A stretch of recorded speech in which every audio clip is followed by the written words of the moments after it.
You've seen the vest? Every pre-match warm-up, every training session clip on the club's Instagram, players peeling off that little GPS pod from the back of their kit before the game kicks off.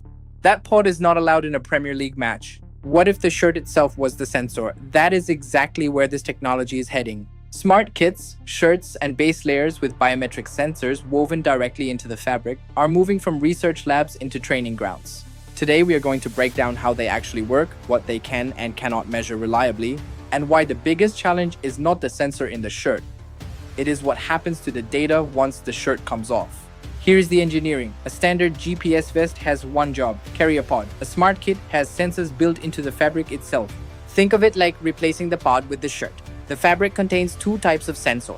First, conductive yarns, thread made from metal-coated fibers, running across the chest and ribs. These work like ECG electrodes, picking up the electrical signals your heart produces with every beat. That gives you heart rate and heart rate variability. Second, stretch sensors. As you breathe, your chest expands, the fabric stretches. That stretch changes the electrical resistance in the yarn. The system reads that change as a breathing rate. Somewhere in the shirt, usually removable for washing, there is a small electronics module about the size of a thick credit card. It filters the signals coming off the fabric, digitizes them, and transmits via Bluetooth or Wi-Fi to a receiver on the pitch or a tablet in the dugout. The goal is simple.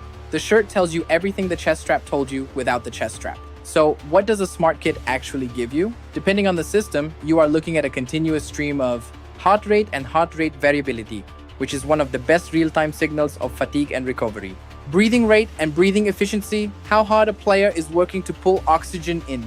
Movement and acceleration. Some systems add inertial sensors for this, similar to the IMU in the GPS pod. And increasingly, sweat chemistry. Sensors that can detect changes in the salt concentration of sweat, which gives you a proxy for hydration status. Vendors like Hexoskin describe their garments as medical grade, used in cardiology research and sleep studies. That is a meaningful claim. It means the sensor data has been validated under controlled conditions. Match conditions are not controlled conditions. And that distinction matters more than any marketing material will tell you.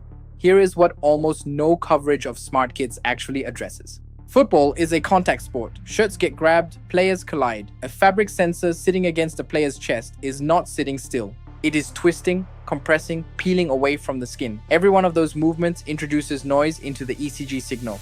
A bad ECG sample does not announce itself, it just looks like data, so the system filters it.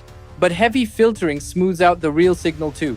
What ends up on the coaching dashboard might show a heart rate that looks clean, but has gaps or artifacts that staff need to interpret carefully, not trust blindly. Then there is the fusion problem. SmartKit data arrives at a different sampling rate than GPS data. It is stored on a different platform. Merging it into one coherent picture of a player's readiness requires either a vendor who has solved all of this end-to-end or a club with the technical staff to build it themselves. Most clubs do not have either. The technology is not the bottleneck. The integration is. There is one more issue that barely gets discussed: who owns the data coming out of a smart kit? Legal analysts at firms like Foley and Lardner have already flagged this. Biometric data is sensitive personal data. Heart rate variability patterns, breathing efficiency scores, sweat chemistry readings. These are not just performance metrics, they are health data.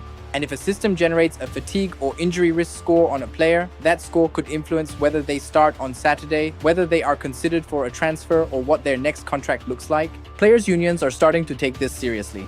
The expectation is that collective bargaining agreements will catch up, setting explicit rules on what clubs can collect, how long they can store it, and what they are not allowed to use it for.